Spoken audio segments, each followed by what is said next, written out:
The nun who outsmarted every man in the room.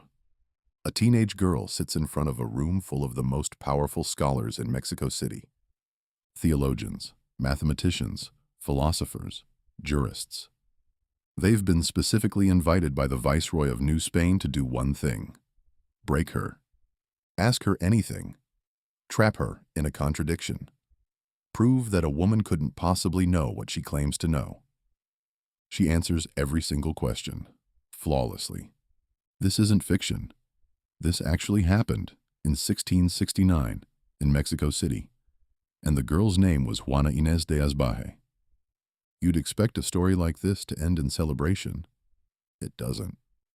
It ends in silence, censorship, and a library sold off, book by book. Let's start at the beginning. Juana was born around 1651 in a small village outside Mexico City to an unmarried mother who couldn't read. By age 3, Juana had already taught herself to read. By 6, she was begging her mother to let her disguise herself as a boy so she could sneak into university, because women weren't legally allowed to attend. Her mother said no. Juana studied anyway, alone, in her grandfather's library. By her teens, she'd taught herself Latin, then Aztec Nahuatl, then advanced mathematics, astronomy, and philosophy, almost entirely without a formal teacher. Word of a self-taught teenage genius eventually reached the Viceroy's court, and that's how she ended up in that room, facing down 40 of the most educated men in New Spain. She won, completely. Every scholar in that room walked away impressed and a little rattled. So what does a woman do with that kind of mind, in a world that has almost no place for it?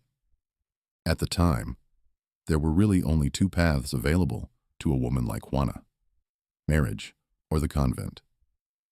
Juana had zero interest in marriage, so in 1667, she chose the convent, not out of religious devotion, but as a strategic move.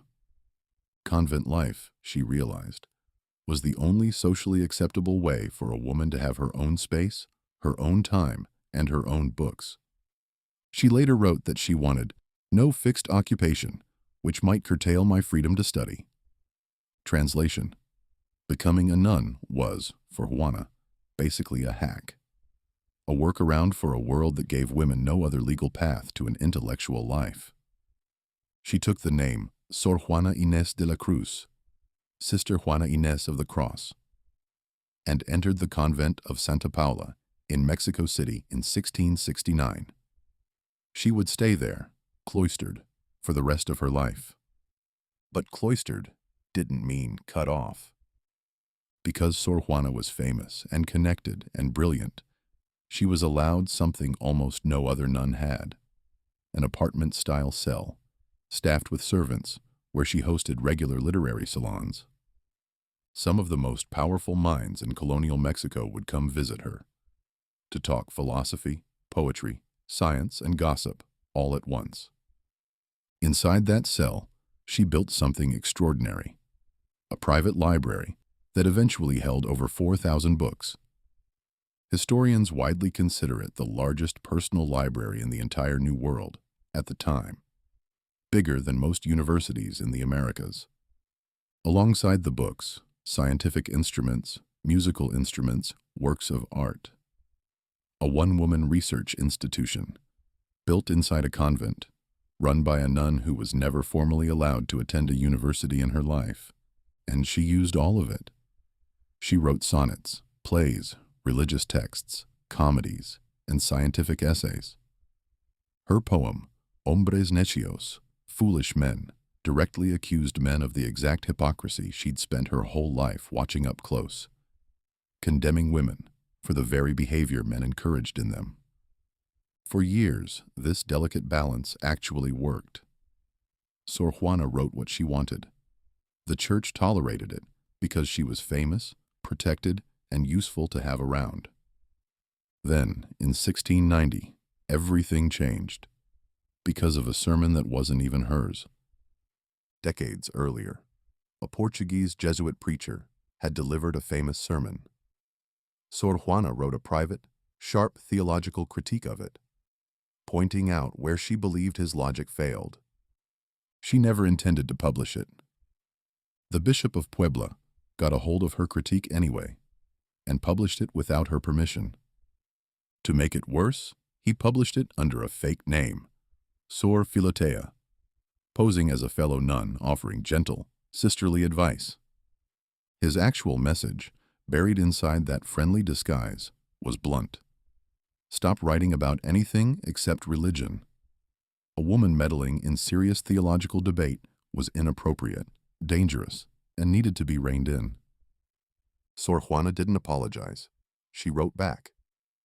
Her response, Respuesta a Sor Filotea, reply to Sister Filotea, is now considered by many scholars to be the first feminist manifesto written in the Americas.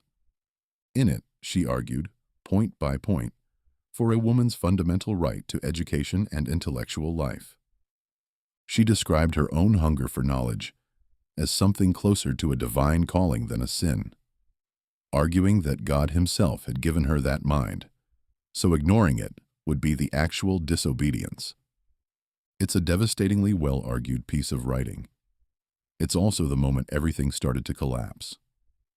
The backlash was severe, and it came from the very institution that had protected her for decades. Church officials demanded she give up her secular studies entirely. Not just stop writing about theology. Stop reading. Stop studying. Stop everything that wasn't explicitly religious. By 1694, after years of mounting pressure, Sor Juana gave in. She sold her 4,000-book library. She sold her scientific instruments, her musical instruments, her art.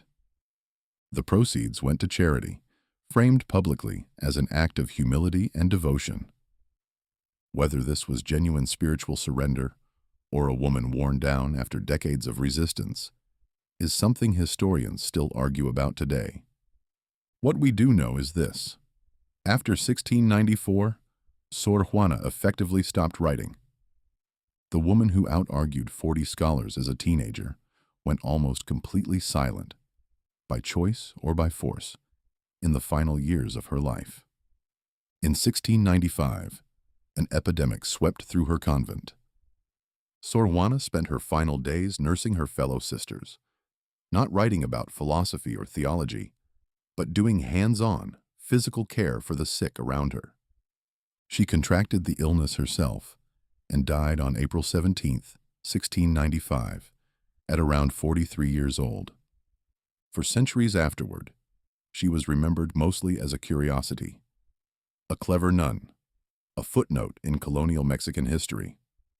That changed dramatically in the 20th century, when scholars and feminist historians rediscovered exactly how radical her writing actually was.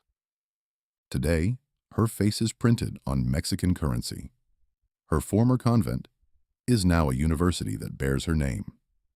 And Nobel Prize-winning poet Octavio Paz called her poetry the most significant literary work produced in the Americas, until Walt Whitman and Emily Dickinson, nearly 2 centuries later.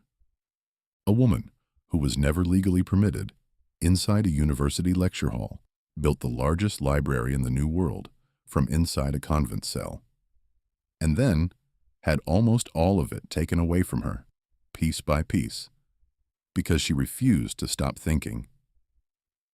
She once wrote a line that still gets quoted today: "I don't study to know more, but to ignore less." The tragedy isn't that she failed. She never failed a single test placed in front of her. Not once, not by 40 scholars, not by anyone. The tragedy is that the room kept changing the rules, until the smartest person in it was forced into silence.